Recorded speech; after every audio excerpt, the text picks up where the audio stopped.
Chapter 206, 4, The Moon is Round, the Moon is Crescent. Inside some tall building on some other mountain in the Palace of Eternal Spring, there was a lowly young girl who had previously been a boat hostess in Red Candle Town. Right now, she was listening to her master describe the brutal and tragic battle that had just taken place in the capital of the Great Lee Empire. The young girl held her cheeks with her elbows resting on the table, and she was extremely attentive as she listened to her master speak. There was a porcelain vase on the table, and inside it were 2 or 3 branches of peach flowers that the young girl had just snipped from the tree. In the end, however, the young girl suddenly recalled the scholar in azure that she had encountered in her hometown for some reason. His appearance had been neat and tidy, and he had seemed like a spring leaf drifting across the soiled waterways of Red Candle Town, where song, wine, and affairs would pervade every night. However, she also recalled the man in white who had brushed past her on that small mountain path in Go Table Mountain. She only remembered his feeling of deep sadness as he had walked past her. The young girl became absent-minded, and the grand elder of the Palace of Eternal Spring lightly tapped her forehead to grab her attention. The woman who was skilled at maintaining her beauty smiled faintly and asked, "Thinking of home?" The young girl felt slightly guilty, and her face flushed red. Facing each other, the rose cheeks and the peach flowers both glowed a soft red one. In the vast sea that lay between eastern treasured Vile Continent and complete Reed Continent, there was a large fish slicing through the water and traveling north. Initially the most unremarkable family of 3 in the alley in their town, these people were now traveling across the sea on a large fish that was carrying numerous immortals from the mountains. Even though they were living in the most basic of the low-grade rooms, they still appeared relatively out of place compared to the others. Not only that, but 2 of them were mother and daughter, with the mother being a voluptuous and beautiful woman and the daughter being a shapely young girl with lively eyes. Even if their statuses weren't high enough to qualify them as legitimate wives or immortal partners, they were still more than beautiful enough to become maidservants in ordinary sex.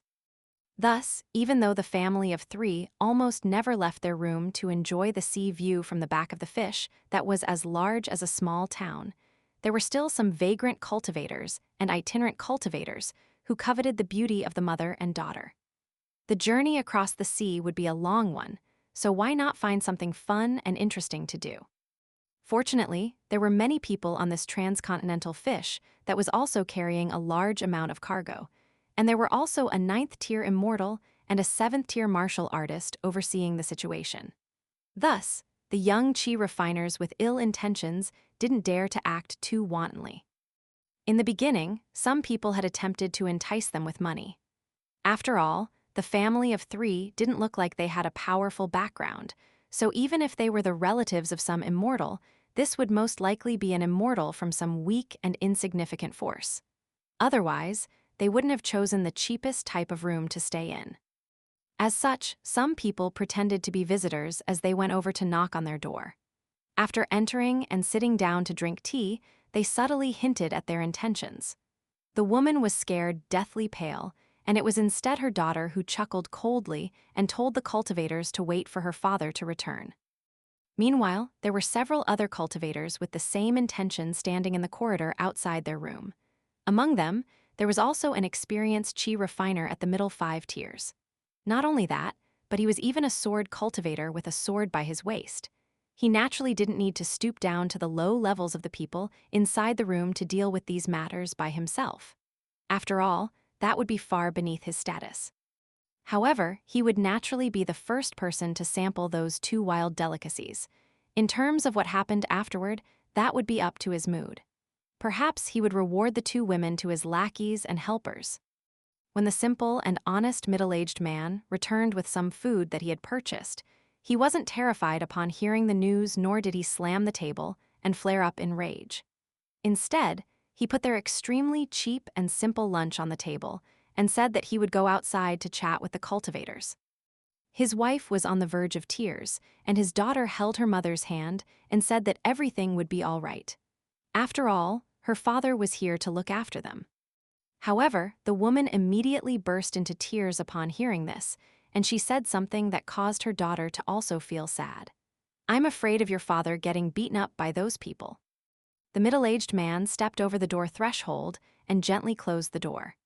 He then grabbed the neck of a person as if he were grabbing a little chick, and holding this person in the air, he slowly walked toward the group of chi refiners from complete Reed Continent. The faces of these people were slightly pale, and the leading sixth-tier sword cultivator was just about to say something to threaten the middle-aged man. However, he immediately felt a burning sensation in his throat, and it was as if someone had stuck a lump of burning coal down his mouth.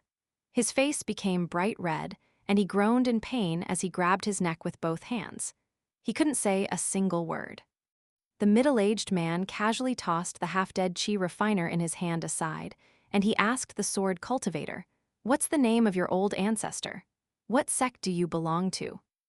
The sword cultivator chuckled coldly and replied, "We didn't do anything wrong, so according to the rules of this ship, you'll be tossed into the sea if you dare to provoke and attack us." The middle-aged man didn't have time for this nonsense. He shattered the bridge of immortality of the sword cultivator with a single punch, and he forcefully extracted his bonded flying sword, which the swordsman wasn't given the opportunity to summon, out of his acupoint. He gently clenched it in his hand, causing it to instantly explode into pieces. The sword cultivator collapsed to the ground, with blood streaming from all of the orifices on his face. The remaining cultivators all fell to their knees and begged for forgiveness. However, the middle-aged man had already used a martial arts mystical ability to block all of this commotion off from that lowest-grade room. "Tell me the name and background of this sword cultivator," the middle-aged man ordered calmly. "While you're at it, each of you can also tell me your name and sect. Once you all take a punch, I'll naturally look for your old ancestors to cause trouble." One of the cultivators was quick thinking, and they purposely told the middle-aged man a fake name and fake sect. However, the middle-aged man's martial arts cultivation was seemingly godly, and he was able to easily observe the fluctuations taking place in the minds of these chi refiners. The middle-aged man immediately obliterated the Tao foundation and bridge of immortality of that chi refiner with a single punch. He huffed and said, "I'm able to kill you people with a single punch, yet I'm actually willing to stand here and peacefully speak with you. So, you people should listen carefully and answer my questions honestly." The remaining cultivators all wore bitter expressions, and it was as if they had just lost their parents. The ninth-tier cultivator and seventh-tier martial artist, responsible for overseeing this ship, hurriedly rushed over. The cultivator was an elder with a dignified aura. He was a ninth-tier chi refiner, at the golden core tier. According to the common saying in the mountains, those who form a golden core will become one of us. Indeed, those who could reach the golden core tier were all supreme prodigies who had successfully broken through the watershed 8th tier, the Dragon Gate tier. Thus, advancing to the golden core tier was also referred to as jumping the Dragon's Gate, where one would metaphorically bring life to the dragon and go from common to mystical. After reaching the golden core tier, one sea of chi would condense and shrink into a golden core that would spin and travel around to all of the different acupoints. However, the exact state of this would differ among cultivators. Some prodigious cultivators would exude magnificent auras when they formed their golden core, and some of them would even trigger peculiar phenomena of heaven and earth. There could be huge variations in size regarding the core abodes of chi refiners at the golden core tier, and there would also be significant differences in quality. However, there were also unique cases where one's core abode might be big and empty, or it might be small but excellent. Heavenly intent was difficult to predict, and this was a prime example. Meanwhile, the 7th-tier pure martial artist was a burly old man 8 feet tall. There was a large saber hanging by his waist. The elderly chi refiner at the golden core tier flared up in rage upon seeing the chaotic situation in the corridor, and he was just about to use the rules of the ship to punish the perpetrator. However, the 7th-tier martial artist quietly warned him, "Elder Hong, this person is at least an 8th-tier martial artist." The burly old man made sure to emphasize this, and he repeated, "At least." The elderly chi refiner quickly analyzed the distance between himself and the middle-aged man. There was definitely less than 30 meters between them, and this made him feel a little troubled. He wouldn't have any advantage if he fought with a pure martial artist, who was at least at the 8th tier at such close quarters.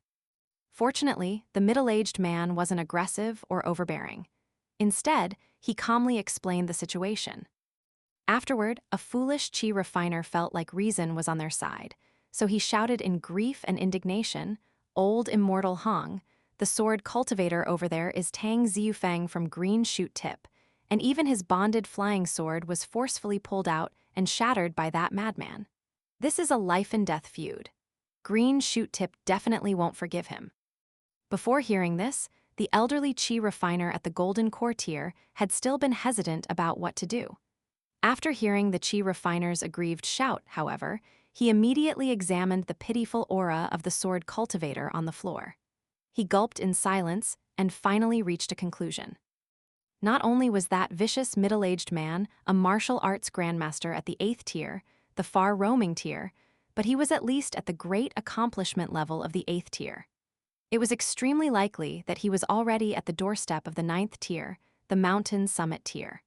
Otherwise, he couldn't have shattered a 6th-tier sword cultivator's bonded flying sword so easily. Elder Hong cupped his fists and said, "Rest assured, we'll definitely resolve this situation in an impartial manner. We'll definitely return justice to Senior." The middle-aged man nodded in acknowledgement. After thinking for a moment, he turned to the stunned chi refiner and said, "I still owe you a punch, so I'll give it to your old ancestor when I go and look for them in the future." He then turned to the elderly chi refiner and pure martial artist and warned with a frown, "Don't try to kill these people to silence them. I have my own plans regarding this matter." "We naturally wouldn't do that," the elderly chi refiner replied with a helpless smile. The middle-aged man didn't say anything else, and he turned around and walked back to his room. He knocked on the door that his daughter had purposely locked in order to comfort her mother, and he said, "Leor, it's Dad." The young girl walked over with light footsteps and opened the door. After the middle-aged man entered and closed the door, his wife hurriedly walked over with tear stains still on her face. "Leor, are you all right? They didn't harass you, did they? Did they hit you anywhere? Do you need some medicine or ointment?" Leor scratched his head and replied with an innocent smile, "No, I'm okay. The person responsible for overseeing the ship coincidentally walked past, and I hurriedly ran over and told him about the situation. Heth, guess what happened? He was very reasonable, and he shooed those people away and warned them not to approach the three of us in the future. So everything is okay now. Sure enough, there are still more good people than bad people in the world." His daughter, Li Liu, forcefully suppressed her smile. Her father hadn't wasted his time during this trip, and he had even learned how to lie with a straight face. Li Er's wife finally felt slightly more at ease after hearing this, and she vigorously patted her voluptuous chest and said, "Thank heavens." Li Er simply smiled as he quietly gazed at his wife. However, his wife misunderstood this, and she viciously pinched his muscular waist. "Our daughter is still here. Control your lecherous eyes," she grumbled in a low voice. The middle-aged man huffed, but he simply scratched his head in response. Night fell, and the bright moon rose above the sea. The young girl, Li Liu, stood behind the railing of the ship and gazed at the full moon in the sky. Old man Yang had once said that she was talented, while Li Huai was blessed with great fortune. What was her talent? That was, Li Liu was born with intuitive knowledge. While she was at Mountain Cliff Academy, she had made a provocative gesture toward the imperial preceptor of the Great Li Empire. This hadn't been a naive and ignorant act, and it had instead been a calculated act because Li Liu was keenly aware of the situation. Next door to the young girl's bedroom, Li Er's wife was a relatively simple-minded person, and she immediately returned to normal after the matter was resolved. She no longer felt scared or aggrieved. She ate and slept as usual, and she was already fast asleep at this moment. Li Er was lying on the bed beside her, and he gently grabbed her hand as he listened to her thunderous snores. The middle-aged man slowly closed his eyes. He never spoke any romantic words, nor could he bring himself to utter such words. Fortunately, his wife didn't like hearing such words either. His wife was good, his son was good, and his daughter was also good. However, he was only so-so. Li Er closed his eyes and quietly chuckled to himself. 1. Extract from a poem by Qiu Hu, a poet from the Tang dynasty.